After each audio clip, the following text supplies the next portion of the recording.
Quoi que vous deviez affronter, il n'y a rien de plus puissant que la puissance de Dieu. Quand vous concentrez la puissance de Dieu sur une situation particulière, ou sur une personne particulière, ou sur une maladie particulière, ou un problème particulier que le démon a préparé, il n'existe pas de pouvoir assez puissant pour empêcher le pouvoir de Dieu de le balayer. Il cherche à atteindre chaque continent avec la parole de Dieu. Le pasteur Keith Butler enseigne la parole de Dieu. Il s'y efforce et il touche le monde. Et maintenant, voici pour l'enseignement d'aujourd'hui, le pasteur Keith Butler. Prenez l'évangile de Jean, chapitre 17. Gloire à Dieu. Dans Saint Jean, chapitre 17, le Seigneur Jésus explique ce qu'est la prière du Seigneur. Nous savons que la prière du Seigneur n'est pas « Notre Père qui es aux cieux, que ton nom soit sanctifié, que ton règne vienne, que ta volonté soit faite, sur la terre comme au ciel. Donne-nous aujourd'hui notre pain de ce jour, pardonne-nous nos offenses, etc. » Comme vous avez fait, ce n'est pas la prière du Seigneur, c'est la prière des disciples. Jésus leur a appris comment prier pour certaines choses. Nous lisons dans Jean chapitre 17, voyez ce que le Seigneur a dit. « C'est pour eux que je prie. Je ne prie pas pour le monde, mais pour ceux que tu m'as donnés parce qu'ils sont à toi. » Bien, allons lire certaines de ces précisions. Il ne dit pas « Je prie pour eux, Seigneur, alors bénis-les. » Bénis-les, Seigneur, aide-les. Aide Pierre, aide Jean, bénis Bartholomé, bénis Matthieu. Bon, si vous lui demandez de les bénir, vous faites quelque chose. En général, nous voyons ça au verset 11. « Désormais, je ne suis plus dans le monde, mais eux, ils sont dans le monde, tandis que je vais vers toi. Père Saint, garde-les en ton nom, ce nom que tu m'as donné, afin qu'ils soient un comme nous. » Bien, ce mot « garde » signifie en grec « protéger du mal ». Garde-les en ton nom. Ce nom que tu m'as donné afin qu'ils soient un comme nous. Il prie donc pour quelque chose en particulier ici. Encore une fois, pour tout ce qui se trouve dans les Saintes Écritures, vous devez toujours vous rappeler Jean chapitre 14, verset 10. Jean chapitre 14, verset 10, c'est la référence pour tout ce que vous allez lire. On y parle de la manière dont Jésus a fait ce qu'il a fait, et c'est la raison pour laquelle il a dit dans Jean 14, 12, « En vérité, je vous le dis, celui qui croit en moi fera aussi les œuvres que je fais, et il fera même de plus grandes, parce que je vais vers mon Père. » Autrement dit, je ne dis pas mes propres paroles, je profère ses paroles. Je crois en ses paroles et j'agis quoi qu'il dise de faire. Je m'en vais et il fait le travail. Eh bien, nous pouvons faire la même chose. Nous pouvons rechercher le visage du Père. Nous pouvons accueillir la parole du Père. Nous pouvons croire en la parole du Père. Nous pouvons dire la parole du Père. Nous pouvons dès lors faire tout ce qu'il nous dit de faire. Allez-vous-en et regardez-le accomplir son œuvre. Remarquez ce qu'il est encore en train de prier. Il y dit au verset 13, « Maintenant je vais vers toi et je dis ces paroles dans le monde afin qu'ils aient en eux une joie complète. Je leur ai donné la parole et le monde les a détestés parce qu'ils ne sont pas du monde, tout comme moi je ne suis pas du monde. Je ne te demande pas de les retirer du monde, mais de les préserver du mal. » Le même mot encore, de les préserver du mal à cause du démon.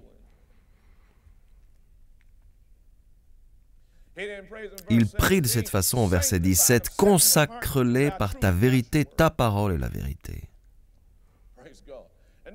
C'est la parole, ce qui signifie que sa prière est très, très particulière. Dans l'Épître aux Romains, chapitre 1, verset 16, on dit que la parole de Dieu est le pouvoir de Dieu sur la délivrance, sur le salut. La parole qui se trouve ici, la parole de Dieu est le pouvoir. Regardez votre voisin et dites à votre voisin, la parole est le pouvoir.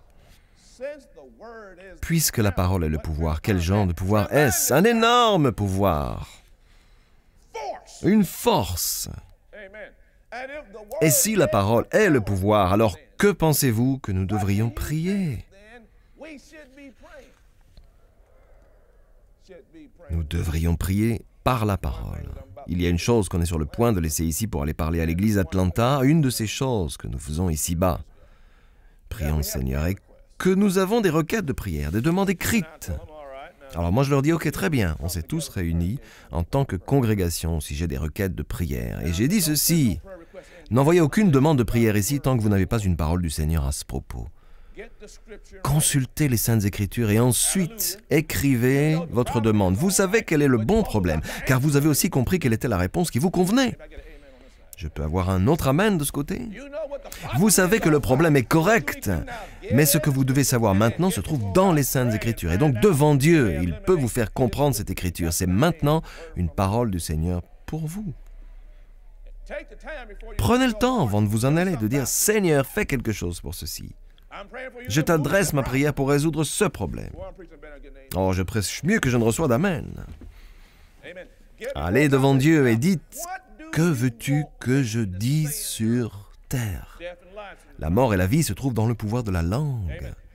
Vous avez reçu ceci de Dieu, sers-toi de cette écriture. C'est maintenant un mot, réma, dites, écrivez cela au bas de cette requête, ce sera l'objet de notre prière concernant votre situation. Mais, devinez ce qui s'est passé maintenant. L'Épître aux Romains, chapitre 1, verset 16, c'est réalisé. Ce mot, c'est la puissance de Dieu pour le salut. Cette puissance est une puissance énorme et immédiate. Vous savez, on a reçu des témoignages écrits de ce qui s'est passé. Je vais vous dire ce qui s'est passé. Lorsque vous percevez quelque chose de Dieu et qu'ensuite vous ne faites que dire ce qu'il vous a dit à ce sujet, vous avez rendu sa puissance accessible sur terre. Il n'y a rien que Satan puisse faire sur terre face à la puissance de Dieu.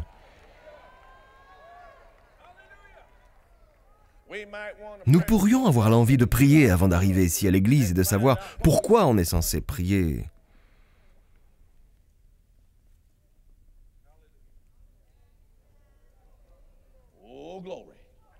Gloire à toi, Seigneur. N'était-ce pas Samuel qui a dit, dans le premier livre de Samuel, chapitre 12, il a dit « Je ne veux certes pas pécher contre l'Éternel en cessant de prier pour vous. » Il a dit que c'était un péché contre Dieu. Pourquoi? Pourquoi ne pas prier pour les enfants d'Israël aurait été un péché de la part de Samuel contre Dieu? Parce que Dieu n'a pas agi sur terre avant que Samuel n'ait prié. Mais que Dieu se soit contenté ou non d'agir de manière générale, ou qu'il ait ou non concentré toute sa puissance sur un problème en particulier, cela relève de la responsabilité d'une Église attentive et obéissante, qui peut alors faire des déclarations sur terre. Dieu a alors une vraie raison d'agir. Ses yeux recherchent de tous côtés, essayent de trouver quelqu'un qui peut se montrer solide.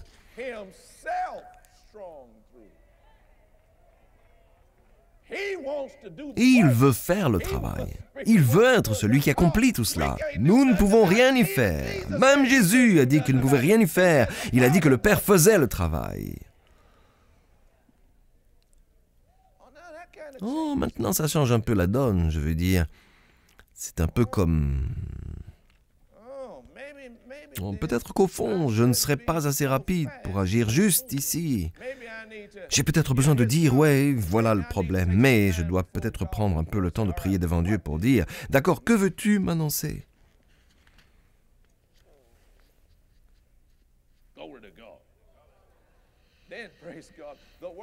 La parole a dit, dans la première lettre aux Corinthiens, chapitre 1, verset 30, que Jésus est devenu notre sagesse. C'est cela que nous recherchons. Nous recherchons la sagesse de Dieu. Je ne veux pas seulement...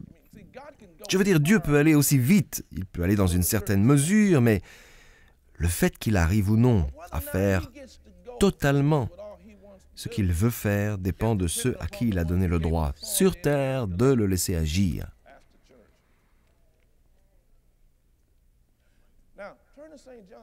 Alors maintenant dans Saint Jean, chapitre 16.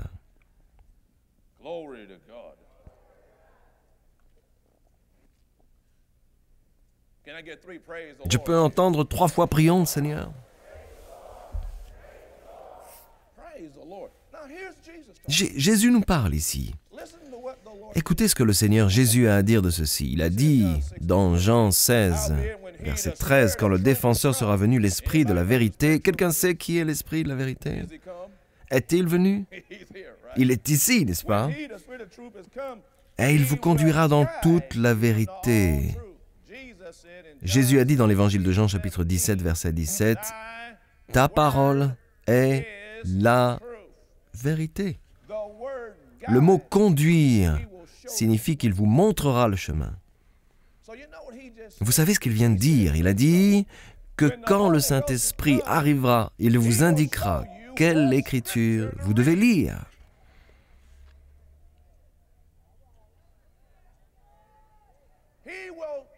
Il vous l'indiquera. Et ce mot « indiquer » signifie ici aussi « annoncer ». Il vous annoncera la parole à diffuser.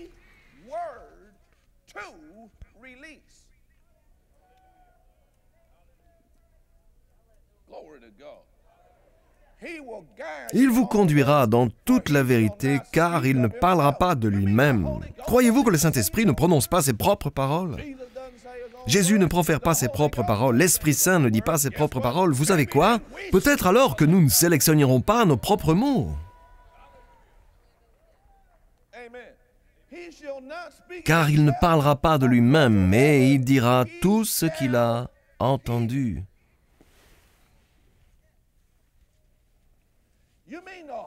Pensez-vous que le Saint-Esprit écoute?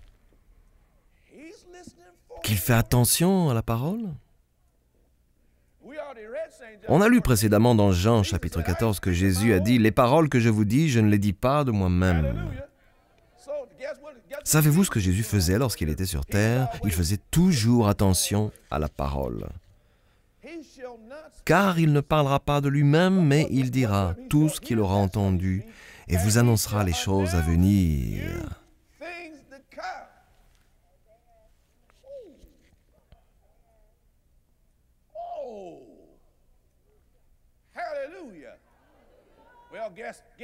Eh bien, savez-vous quels faits à venir sont annoncés? C'est Dieu qui décide de ce qu'il en fait. À quoi faites-vous face? À quoi faites-vous face, vous ou quelqu'un pour qui vous priez? Dieu est déterminé, il veut s'occuper de cela. Il veut y concentrer une puissance terrible. Et je vais vous dire, peu m'importe de quoi vous parlez, que vous parliez de cancer au 4e stade, que vous parliez de 2 millions de dollars de dettes, peu m'importe de quoi il s'agit, quoi que ce soit, vous pouvez l'affronter, il n'y a rien de plus puissant que la puissance de Dieu. Les amis, si vous avez la puissance de Dieu concentrée sur une situation particulière, une personne en particulier, une maladie en particulier, ou un problème en particulier que le diable vous a préparé, il n'existe pas de puissance assez forte pour empêcher le pouvoir de Dieu de tout balayer. Criez tous Amen.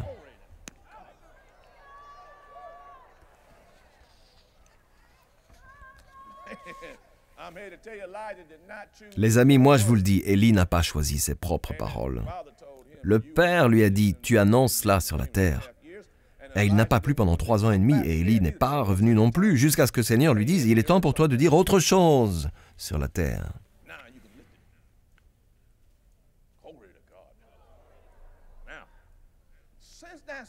Bon, partant de ce cas, si vous étiez le démon, qu'est-ce que vous essayeriez de faire? Eh bien, prenez Marc chapitre 4. Oh, nous parlons de la prière avec des faits précis. Gloire à Dieu. Vous commencez à vous concentrer un peu là-dessus? Alléluia.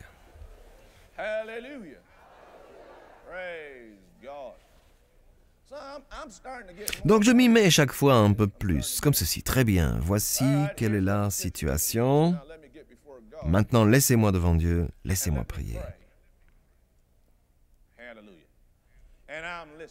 Et j'écoute, Saint-Esprit. Dis-moi quelles écritures et quelles paroles tu veux m'annoncer à ce sujet. Quelqu'un dira, ouais, mais j'ai besoin de réponses tout de suite. Eh bien, vous avez oublié quelque chose au sujet de Dieu. Il peut aller jusqu'à restituer ce que le ver mange. Le temps est dans les mains de Dieu, les amis. Il ressuscite les gens d'entre les morts. Ils étaient morts, il les ressuscite. Ne donnez jamais d'échéance à Dieu. Ne fixez pas de date dans le calendrier. Ne donnez pas d'échéance. Dites, tu dois faire cela d'ici là. Il a dit qui? Seulement si vous l'avez dit ainsi. Vous pouvez seulement raisonner de deux façons différentes. Bon Seigneur, seulement si tu me donnes une augmentation au boulot, seulement si tu fais ceci ou cela se produit, seulement si elle fait ça. Seigneur, fais-leur faire ça. Qu'est-ce que vous fait penser que c'est la seule façon pour laquelle vous pouvez obtenir cela? Vous pouvez seulement penser de 3 manières pour l'obtenir, et Dieu a 3 billions de façons de l'obtenir. Avez-vous entendu ce qu'il a dit? Que vous n'êtes jamais pris en considération? On ne songe pas à vous, les gars. Vous ne pouvez même pas imaginer tous les trucs que Dieu peut réaliser. Vous le limitez avec vos paroles. Cessez de le mettre entre parenthèses.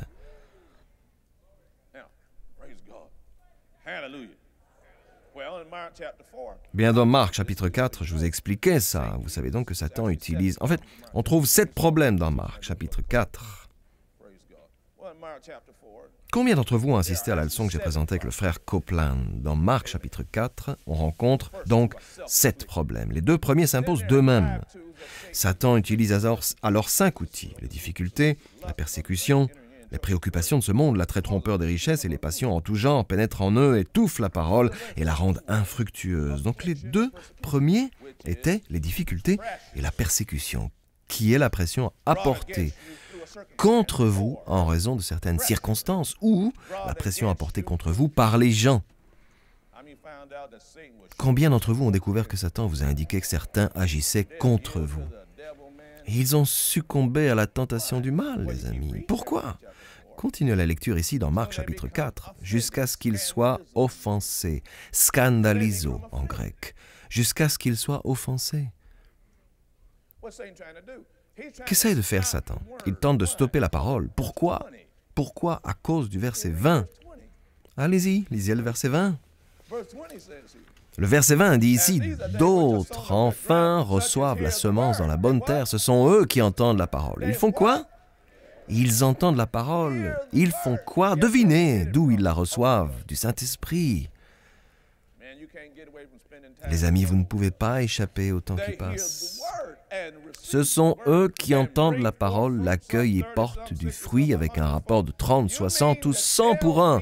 Vous voulez me dire qu'il y a un rapport de 10 000% dans cette parole? Bon, les amis, je ne veux pas parler de ma parole ici, parce que mes paroles ne pourront avoir qu'un rapport de 1%, ou du fait, je pourrais juste récupérer ce que j'ai perdu. Sa parole a un pouvoir de 100 pour 1.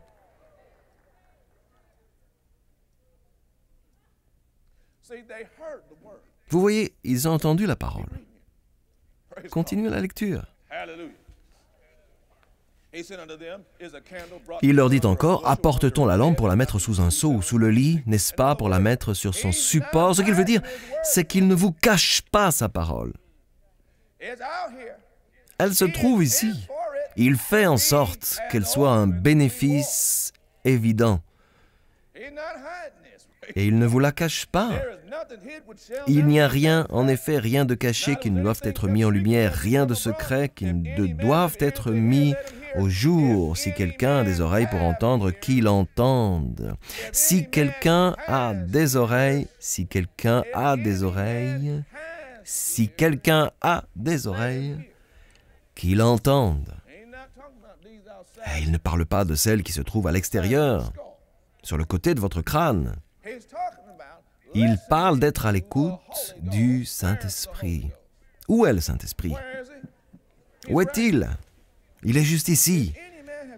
Si quelqu'un a des oreilles pour entendre, est-ce que vous l'entendez? C'est pour ça que je suis en mode écoute. Même maintenant, quand je prêche, je me suis écarté de mes notes depuis le début. J'entends ici, maintenant même, va là-bas. Si quelqu'un a des oreilles pour entendre, qu'il entende. Quoi ça? Ce que l'Esprit dirait à l'Église. Vous voyez, prions le Seigneur, Dieu n'a pas le contrôle, l'Église a le contrôle sur le monde. Dieu est censé avoir le contrôle de l'Église et en cela, l'Église a le pouvoir. Elle a reçu l'autorité suprême. It's got all the authority. Glory to God. Hallelujah. I said hallelujah. Keep reading. He said, Nous continuons à lire. Il a dit, au verset 24, il leur dit encore, « Prêtez bien attention à ce que vous entendez. On utilisera pour vous la même mesure. » Il veut parler du niveau d'écoute. Pas seulement de votre volonté d'écoute, mais du niveau de crédibilité que vous donnerez à ce que vous entendez. Il dit que celle dont vous vous serez servi, et on y ajoutera pour vous qui écoutez, est-ce qu'à ceux qui écoutent, plus de choses arrivent? Maintenant, vous le comprenez. Voici mon beau-frère, ici, Mac, et ma sœur, Kim, d'accord? Je vais les utiliser comme exemple. Ils vont être furieux contre moi si je le fais, mais je les aime. Je pense justement à quelque chose. Je crois que si vous parlez à Mac et que Mac ne vous écoute pas,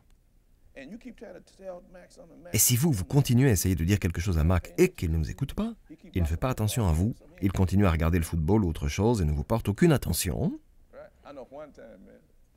Bien, je sais qu'une fois, les amis, j'étais assis, en train de regarder le football. Vous savez que j'adore le football. Donc un jour, après le culte, je suis à la maison, en train de regarder le football, et le pasteur Déborah, Seigneur, nous étions mariés depuis moins d'1 an. Et le pasteur Déborah se lève et se plante devant la télévision et reste là pendant un quart d'heure. Elle restait devant le poste de télé. Je ne pouvais plus voir. Je dis, qu'est-ce que tu fabriques? Vous savez, c'est la dernière action, le match est gagné. Qu'est-ce que tu fais? Bouge-toi de là. Pourquoi restes-tu de... Au début, je croyais que c'était par accident. Je ne savais pas ce qu'elle faisait, mais elle le faisait exprès. Elle était plantée là devant la télévision. Moi, je disais, mais c'est quoi le problème? Bouge de là. Oh. En fait, je ne l'avais pas écouté. J'avais écouté le football. Maintenant, mesdames, pas besoin d'en arriver là.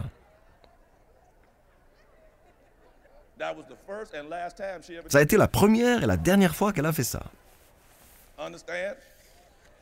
Compris? Elle ne l'a plus refait depuis lors. Allez, vous tous. Je n'avais pas été à son écoute de ce qu'elle essayait de me dire, et donc elle a décidé d'attirer mon attention, ok? Vous savez ce qui arrive quand elle essaye de vous dire quelque chose et que pour finir, vous n'écoutez pas? Vous savez, finalement, c'est comme ça. Quelles que soient les conséquences que cela entraîne, quelles qu'elles soient, hein. Je vais en rester là.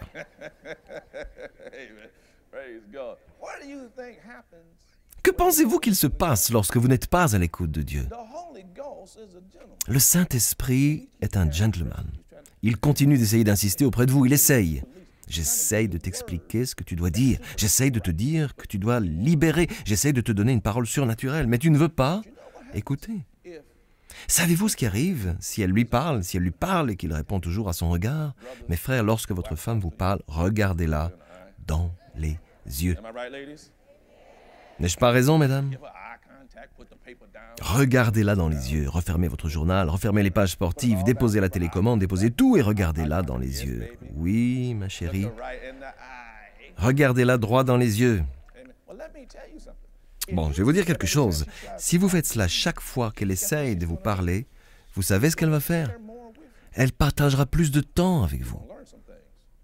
Vous apprendrez certaines choses, quelles que soient les conséquences qui en découlent. Shondai. Elle est vraiment heureuse quand vous voulez lui prêter attention et accorder à sa parole une pleine crédibilité. Prions, Seigneur. Vous voyez, la prière est particulièrement efficace quand vous reconnaissez Jésus-Christ comme votre Seigneur et votre Sauveur. Les Saintes Écritures disent que Dieu nous a tant aimés qu'il a donné son Fils unique. Et vous vous demandez comment puis-je me joindre à lui? Comment puis-je renaître? Comment puis-je me régénérer? Eh bien, tout ce que vous devez faire, c'est prier avec moi. La Bible dit dans l'Épître aux Romains, chapitre 10, verset 9, « Si de ta bouche tu confesses que Jésus est Seigneur, et si dans ton cœur tu crois que Dieu l'a ressuscité des morts, tu seras sauvé. » Le verset suivant dit, « En effet, croire dans son cœur conduit à la justice, et confesser de sa bouche conduit au salut. Et enfin, il dit au verset 13, « En effet, quiconque invoquera le nom du Seigneur sera sauvé. » Priez maintenant avec moi. C'est bien, penchez la tête. Et priez bien fort de tout votre cœur avec moi, cher Père Céleste. C'est ça. Maintenant, priez avec moi, cher Père Céleste, au nom de Jésus. Je crois que Jésus-Christ est le Fils de Dieu, qu'il est mort pour moi sur une croix, qu'il s'est chargé de mes péchés, qu'il est allé en enfer à ma place, a accompli mon châtiment et maintenant est sorti du tombeau. Viens dans mon cœur, Seigneur Jésus. Je te reçois comme mon sauveur et le maître de ma vie. Alléluia. C'est aussi simple que ça. Et il est maintenant présent dans votre cœur. Vous allez me dire, bon, et maintenant que dois-je faire? Nous avons un ouvrage spécial que nous voulons vous faire parvenir. Il s'intitule « D'où venons-nous » Nous serons heureux de vous l'adresser. Prions le Seigneur et je vous expliquerai tout ce que vous devez savoir. Je tiens à vous féliciter. Vous ne serez plus jamais la même personne au nom de Jésus. La parole de Dieu entre dans ton esprit dès lors que tu reçois Jésus comme le Seigneur et le Sauveur de ta vie. Le véritable toi, ton esprit, est régénéré. Cela signifie que tu es maintenant une nouvelle création dans le Christ qui, après Dieu, est créé dans la vertu et la vraie sainteté. Ce procédé provoque un changement immédiat dans ton esprit et dans ton cœur. Toutefois, pour continuer ce procédé de changement, tu dois ranger tes anciens habits et apprendre comment cheminer dans ta nouvelle vie avec Dieu en commençant ta journée en prière avec le Père. Une simple prière de louange et d'action de grâce t'aide à consolider ta relation avec Dieu. Remercie-le pour son amour, sa confiance, sa patience, sa tendre bonté, sa paix, son pouvoir de guérison, sa protection face au danger, son indulgence, sa sagesse et son aide pour cette journée. Assure-toi tous les jours de prendre le temps de lire la parole de Dieu. Tout comme ton corps de chair a besoin de nourriture, ton esprit nécessite la nourriture de la parole de Dieu. Veuillez s'il vous plaît prendre note de l'adresse sur votre écran. De la sorte, nous pouvons vous envoyer ce petit livre très important. Il contient une abondance d'informations dont vous aurez besoin maintenant que vous avez décidé d'accueillir le Seigneur dans votre cœur et de continuer votre chemin avec Dieu. Finalement, il est important que vous aussi preniez le temps de trouver un lieu de culte et que vous entreteniez des relations avec d'autres croyants. Nous prions pour vous, afin que le Dieu de notre Seigneur Jésus-Christ, le Dieu de gloire, puisse vous donner l'esprit de sagesse et de révélation dans la connaissance de lui. Le programme d'aujourd'hui a-t-il été une bénédiction pour vous? Ce que vous avez entendu n'était qu'une partie de son puissant message. Vous pouvez commander la totalité du service d'aujourd'hui sur CD, DVD ou par DVD sous-titré MP3 ou MP4. Il suffit simplement de visiter notre boutique en ligne sur www.keithbutler.org ou d'envoyer un courrier à l'adresse inscrite sur votre écran, ou de nous appeler. Commandez ce livre aujourd'hui pour vous-même, un membre de votre famille ou un ami, et laissez la parole de Dieu commencer à agir dans votre vie dès maintenant.